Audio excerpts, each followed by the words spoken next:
এই জন্যই আল্লাহ রাব্বুল আলামিন কালামে পাকের ভেতরে জানালেন, ও পৃথিবীর মানুষেরা শোনো, সময়ের কসম, কালের কসম, আমি আল্লাহ রাব্বুল আলামিন এজন্যই করলাম, তোমরা সময়ের দামটা দিতে জানলে না, সময়ের মূল্যটা দিতে জানলে না। এই সময়টা কত দামি জিনিস তোমরা বুঝলে না।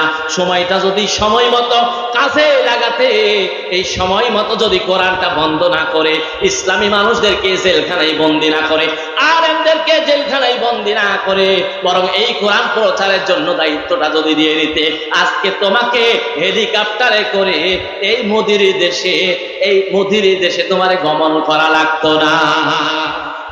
বাংলার জনগণ তাকে যেতে দিত।